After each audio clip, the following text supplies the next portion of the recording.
শিও, আমি তোমাকে কালকেই খবর জানিয়ে দেবো। আর একটা কথা, এই কথাটা যাকে যাকে বলতে হবে আমিই বলবো, তোমরা কাউকে কিছু বলো না। না না, আমরা বলবো। তোমরা পড়ো, আমি জাস্ট এটা বলার জন্য এসেছিলাম। আসছি। বৌদি ভাই, কিছু বলবে? তোমার জন্য আমাদের খুব কষ্ট হয়। We feel for you. আমার তো কোনো কষ্ট নেই, আমার জন্য কষ্ট হওয়ার কি আছে? আর এগুলো বড়দের ব্যাপার, এর মধ্যে নিজেদের জড়িয়ে লেখাপড়ার কোনো ক্ষতি করো না। আমি ভালো আছি, আমার কোনো কষ্ট হয়নি।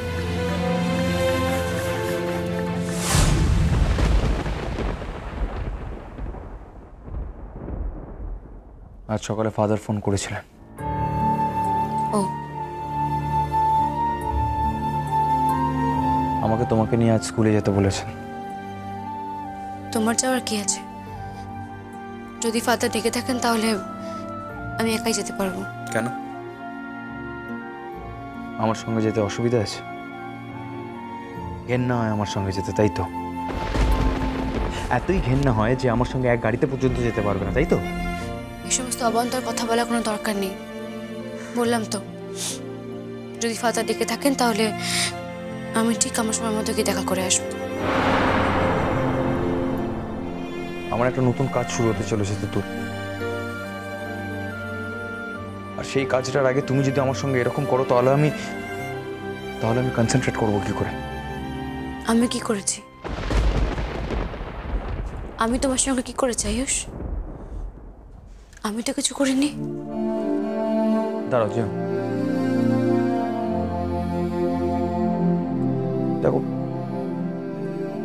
তুমি আর এখন আমাদের ঘরে পর্যন্ত যাও না, সবসময় আমাকে অ্যাভয়েড করো। আমি তোমার সাথে কথা বলবো বলে ছটফট করি, সবসময় সুযোগ খুঁজি, আর তুমি সবসময় আমাকে উপেক্ষা করে চলে যাও। তোমাদের বিয়ের ডেটটা কালকে ফাইনাল হয়ে গেছে, জানো তো? না, জানি না, কিচ্ছু জানি না। আমি এসব ডেট ফেট কিচ্ছু জানি না। আমি কি পাপেট নাকি? না, আমি তোমার সঙ্গে কথা বলেই কাজগুলো করেছি। কি বলেছি আমি? কি বলেছি? আমি কি বলেছি এই বিয়েটা আমি করতে রাজি আছি? আয়ুষ, আমি তোমাকে একটা শর্ত দিয়েছিলাম, বলেছিলাম যে যদি তুমি তোমার দায়িত্ব, তোমার কর্তব্য পালন করো তবেই আমি এই বাড়িতে থাকবো। আমি আমার কথা রেখেছি, কিন্তু তুমি রাখছো না। তাহলে আমি বা কি করে আমার কথা রাখি বলো? তুতুল,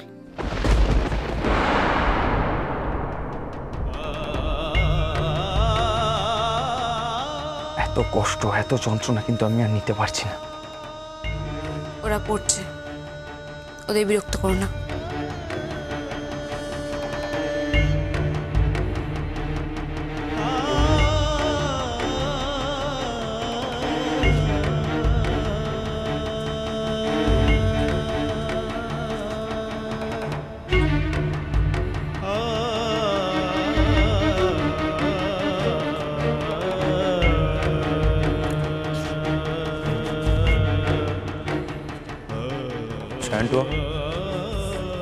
বৌদি ভাই কি বলছিল রে? কেন? কেন মানে? আমি জিজ্ঞেস করছি, উত্তর দে। না। না মানে? বৌদি ভাইকে আমরা প্রমিস করেছি কাউকে বলবো না। কেন? লজ্জাও করে না। আমাদের বৌদি ভাইটা এত ভালো, তাকে এত কষ্ট দিচ্ছে।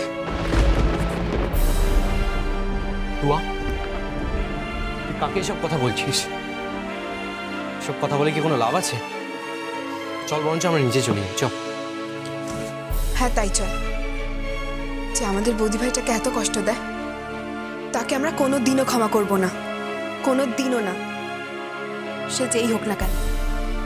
ঠিক বলেছিস, তাকে আমরা কিছুতেই ক্ষমা করব না। চল।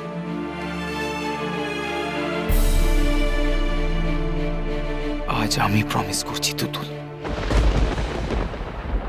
তুমি আমাকে যত কষ্ট দিচ্ছ তার 1000 গুণ বেশি কষ্ট আমি তোমাকে ফিরিয়ে দেবো একদিন। দেখে নিও তুমি, সেদিন সামলাতে পারবে তো তুমি?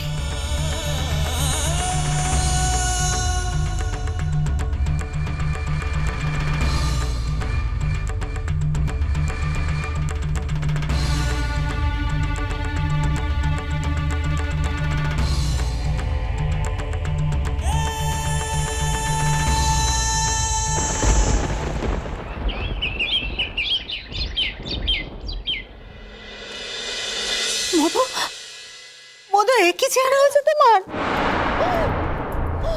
মধু, তুমি কি নিজের মুখটাও একবার আয়না দেখো নি মা? আমাকে কেন খবর দাওনি তুমি? তোমার বাবা মা এখনো বেঁচে আছে, তারা এখনো মারা যায়নি। তুমি কেন একা একা কষ্ট পেয়েছো এরকম ভাবে? হ্যাঁ গো, মেয়েটাকে দেখেছো একবারও? চোখ মুখের কি চেহারা হয়েছে, কি অবস্থা হয়েছে আমাদের মেয়েটার, দেখো। থামো থামো, এসব কথা পরে হবে।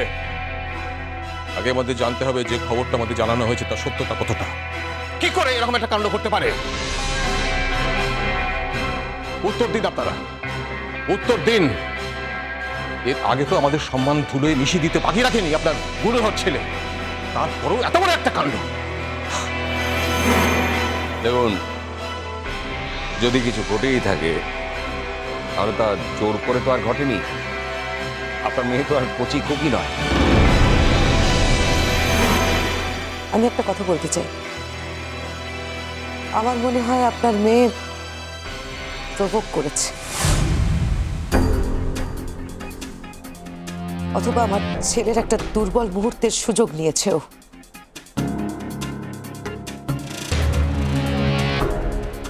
যদিও আমার ছেলে এখনো কিন্তু ঘটনাটার কথা স্বীকার করেনি। তার মানে কি বলতে চাইছেন আপনারা? কি বলতে চাইছেন? আমার মেয়ে অন্য কোথাও ঘটনা ঘটিয়ে আপনাদের বাড়িতে এসে মিথ্যা কথা বলছেন? আর কত অপমান করবেন আপনারা আমাদের আর আমাদের মেয়েকে? এরপরেও আপনারা নিজেদের ভদ্রলোক বলে দাবি করেন। আপনারা কি বাড়ি বয়ে ঝগড়া করতে এসেছেন নাকি এখানে? আচ্ছা দাদা, এরকম একটা সিচুয়েশনে আপনারা অ্যাটলিস্ট ওদের মানসিক অবস্থাটা তো বুঝুন। দাদা দাদা, যদি মেয়েটা আপনার নিজের হতো তাহলে তাহলে একজন বাবা হিসেবে আপনি কি করতেন দাদা? আপনিও কি এভাবে রিয়াক্ট করতেন না বলুন তো? থামো কোয়েলি, আমাদের সংসারে কোনো মেয়ে এত অসভ্যতা করতে পারতো না। বেশ, সব বুঝলাম। আমরা আমাদের মেয়েকে মানুষ করতে পারিনি, আমাদের মেয়ে অসভ্য। কিন্তু আপনারা তো ছেলেকে মানুষ করেছেন, হ্যাঁ? সে তো সভ্য, তারপরও এটা কি ধরনের কাজ বলুন, এক্সপ্লেইন করুন।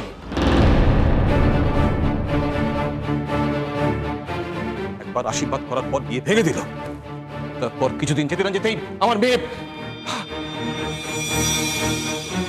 আমার শুধু একটাই বক্তব্য, আমার নাতি বিবাহিত, ওর ফুলের মতো একটা বউ আছে ঘরে। আপনাদের মেয়ের মুখে হাসি ফোটা দিকে ও কিন্তু সারা জীবনের মতো কান্না নিয়ে বাঁচবে। সেও তো কোনো বাবা মার সন্তান। কি বলতে চাইছেন বলুন তো আপনারা? যা বলতে চাইছেন খুলে বলুন, পরিষ্কার করে বলুন। বলছিলাম, এরকম যে কোথাও হয়নি বা হয় না তা তো নয়। এত তাড়াতাড়ি বাচ্চা এলে আপনার মেয়ের কেরিয়ার নষ্ট হয়ে যাবে। তাই তাই থামলেন কেন বলুন? আপনারা চাইছেন যে আমার মেয়ে তার সন্তানকে নষ্ট করে দিক? জীবনে প্রথমবার মা হতে চলেছে আমার মেয়ে, আর আপনারা বলছেন? শুনুন, আমি দায়িত্ব নিচ্ছি, আপনাদের মেয়ের কোনো রকম অসুবিধা হবে না। শুধু আমার মুখের দিকে তাকিয়ে যদি ও। আপনি কি টাকার লোভ দেখাচ্ছেন নাকি আমাদের? হ্যাঁ, টাকার লোভ দেখাচ্ছেন? আপনি দায়িত্ব নিচ্ছেন জানি, আর কি দায়িত্ব নিতে পারেন আপনি? কিন্তু বা ও মা, আমি যে আমার বেবিটাকে মেরে ফেলতে চাই না বা।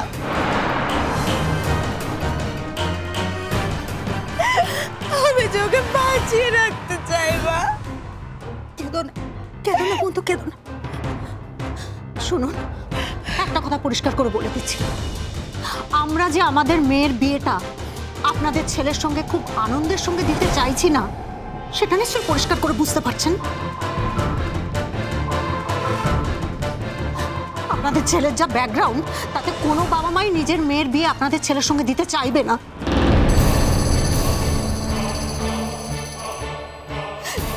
কিন্তু আপনাদের ছেলে আমার মেয়েটার যে অবস্থা করেছেন, তাতে আমরা বাধ্য হয়ে।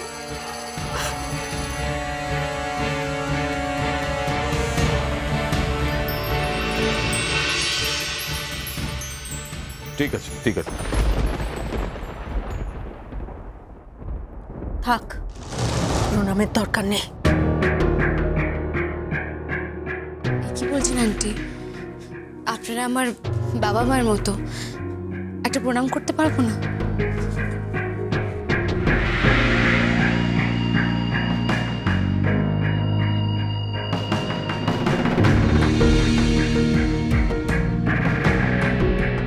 তুমি রেখে দাও। কি যে হবে এখন?